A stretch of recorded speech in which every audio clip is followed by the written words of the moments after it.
Would the Mercury rules trading, exchanges, and finer accounting matters?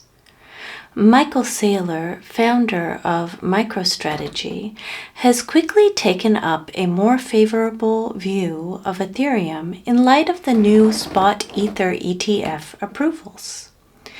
MicroStrategy was the first major publicly traded company to adopt Bitcoin as a primary treasury reserve asset under the leadership of Michael Saylor, who is now in charge of the company's Bitcoin strategy.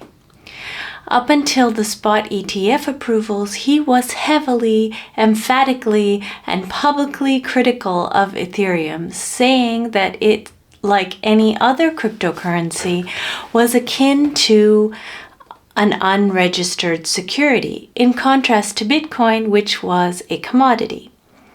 However, in a recent episode of a podcast called What Bitcoin Did, he took a much more optimistic stance on it all, saying, mainstream investors will say, oh, there is a crypto asset class now.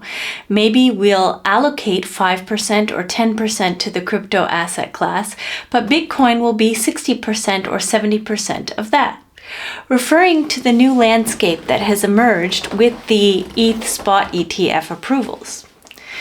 The podcast aired on Saturday, May 25th, while the planet Mercury transited on Saylor's natal Jupiter.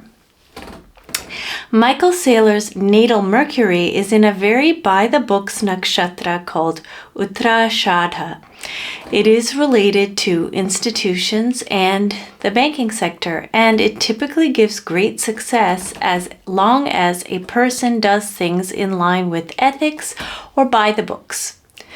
His natal Jupiter, whom Mercury transited, is in the second house from his natal moon, which explains many things, including why his speech commands attention.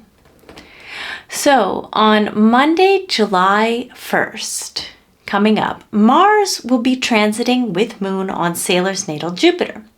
Saylor's natal moon is very much Bitcoin affiliated, as Bitcoin's natal Jupiter is on his natal moon. Funnily enough, his natal Mars is on Ethereum's natal Rahu, and this really explains why he was so insistent that Ethereum wasn't the real deal. Due to Mercury's transiting in opposition to Saylor's natal Venus, which causes him to be adept at taking brave financial moves, I see that on this date, or very close to this date, Michael Saylor will return to the topic of Ether versus Bitcoin in a new way. I do see it as likely that he makes some kind of brave purchasing decision. As an astrologer, I see that it is indeed possible that Michael Saylor starts buying ETH on or around July 1st. I have actually looked quite a bit at Michael Saylor's natal chart over the past years, although unfortunately I don't know his birth time. However, with what I can see in his chart, I see that Michael Saylor deciding to start buying ETH on or close to July 1st is indeed possible. There are some other astrological positions that are leading me to this conclusion too, especially the relationship between his natal Sun and Ethereum's natal Mercury.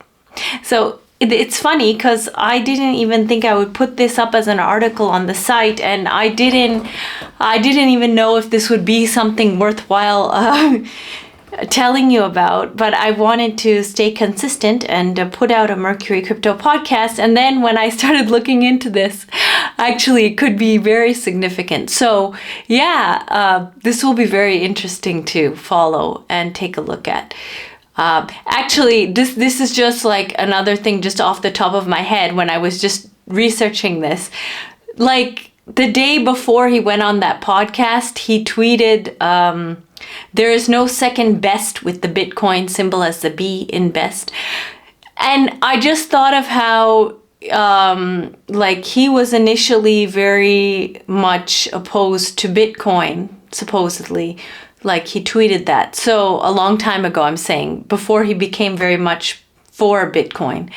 So actually, this is this is somebody, I just see that this is actually very possible that he does actually do this.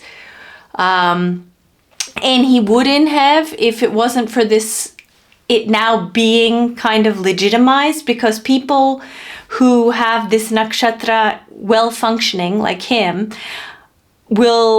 they benefit a lot by doing things that are by the book, that are correct. So now that it's like correct, or book-wise it's doable, or kind of legitimized to invest in Ether, this person could very well likely actually do this. And if he does it, the date, as I mentioned, that I see this happening on would be on or close to July 1st.